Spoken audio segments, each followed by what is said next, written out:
dur khabawti haad maqeen baas barcuma buqqi sarkis tuum dibbees dullaatti tufo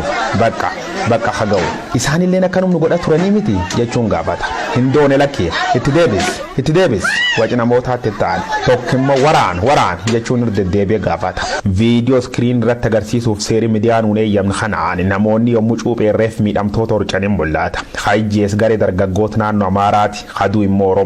Oromooti wallooti cubboo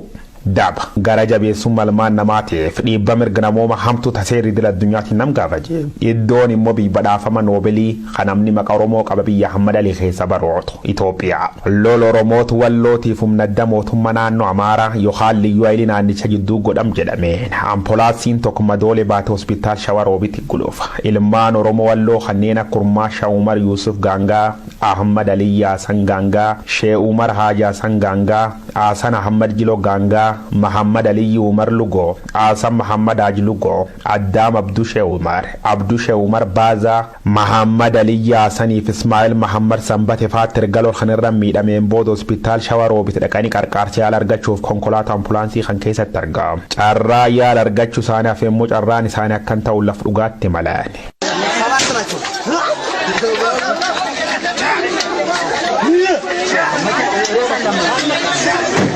viidiyichi namoota daawwatan kamiifuu suukaneessa ta'uu darboon bineensi caalee ilma nama ta'uu sirriirra gabaati erga viidiyoon kun gadhiifame liyaasduu fayyadamtooti Oromoo kan miidiyaalee hawaasa gara jabeenyummaa kan kaasanii balaaleffatanii miidiyaalee qaama mootummaatiif aktiivistooti waa'ee mootummaa faarsuun namu duriin baanan malli callees filachuun isaanii carraan Oromoo mallattoo gaafii keesseen usaat dubbata kanaaf fuulli miidiyaalee hawaasa maal jedhaan gaafii kaadhimama doktoreetti falaasama katay Dr. Gammachiis Baallijilootiin itqeeyya madoole konkolaataa irra buusanii ajjeesu caala gara jabeenyummaan dhibiin hin jiru akaahuu fabaabileen isaanii harkaa farma nam ciruun kun raga guddaa yoo jedhu wallola taqanii aaga immoo erga viidiyoo sun ilaaleen booda dhukkubsachuu eeruun dhala namaatii miti bineensi akkasii gara jabaata jechuun gaafa very sensitive horrible act of group of violent ethnic Amhara against ethnic Oromo civilians in Ethiopia waan akka jabanam sururuuf gochi jibbiinsa garee Amaara Oromoo irra raawwate jechuun viidiyicha kamaxxansi boru barraaqa yoo hayyaayya Bashiir yoo ta'u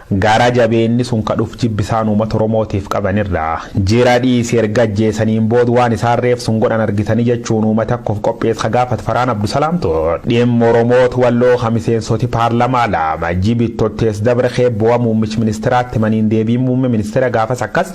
ምን ማለት ነው የአማራ ልዩ ኃይል ማለት ነገ ጠዋት ከፈለገ እኮ የፌደራል መንግስት መላው የአማራ ልዩ ኃይል የመከላከያ ኃይል ነው ሊል ይችላል እኮ ይሄ ልክ ከሌላ ሀገር እንደመጣ አስመስሎ የሚቀርበው ስዕል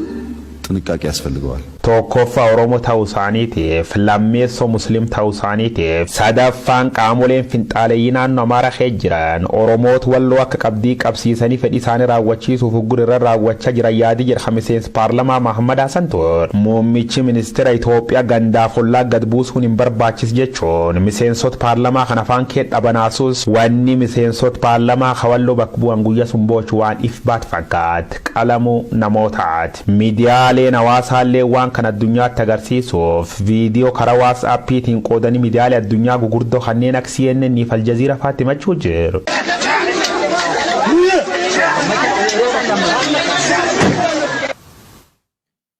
Yakka sukkanneessaa Oromoo walloo irratti raawwatame hordofee miidhama Oromoo irratti dhaabbileen mootummaa fi dhaabbileen mirga namoomaaf akkasumas dhaabbileen walabaa Itoophiyaa keessaa callisuun gaafii kaasaa jira. Itoophiyaa keessatti Oromoon sagalee dhabaa akka jiru dubbatamaa jira. Gabaasa dabataa kunooti.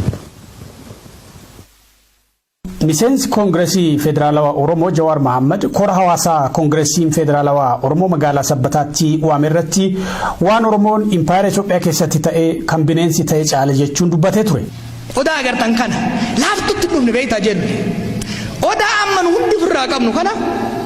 Hayilamaariyaam Gammadaa faatu mallattoo waloo Oromoo jee kaa'e. Hayilamaariyaam Gammadaatii fi Maammoo Mazammir gaafa ajjeesan Hayila Sillaaseen maal jedhe beektu? Jara lamaan sana jeesa ideen jara kan gadise maal jennaan ebaabin magdal ka cinqillaatu nu jedhanii biyya kana keessatti waan nuti taane biyya kana keessatti waan Oromoon ta'e bineensi hin taane ilma namaatiif. Haasawin Jawaar Mohaammed sun waggaa osoo hin guutin wanni san mirkaneessu Itoophiyaa keessatti walitti fufee ta'e. Hawwan ulfaa mana hidhaa keessatti jiru. Oromiyaa keessatti daa'imman kichuun yoo hidhaman dhageenya jirra. Dargaggoonni manneen hidhaatii baafamanii rashanamuun waan baratamaa ta'aa dhufee jira. Murtii tokko malee namoonni addababaayitti humnoota nageenyaatiin lubbuu dhabaa dhufuun waan guyyaa ta'aa jira. Kun kanumaan osoo jiru ajjeechaan Oromoota Walloo walitti bu'iinsa keessatti miidhamanii wallaansaaf deeman ambulaansii irraa buusanii akka bufaatti bifa ilmoo namaatii miti bineensaaf hin malleen ajjeesuun dhalate. Ajjeechaa kanaan Oromoon Walloo 8 gara jabinaan lubbuu dhaban. Ajjeechaan Walloo kun jalqabumaa yakka sanyii balleessuu ta'uu paartiin Oromiyaa bulchuu amanee ibsa baasee ture. Waliigalaan wanni amma Oromoo irratti ta'aa jiru yakka duguggaa sanyii naaziin Jarman raawwatameen wal fakkaataa jedhu hayyoonni seenaa. Yeroo waraana addunyaa lammaffaa dhalataan Poolaand Jarman keessa jiraatan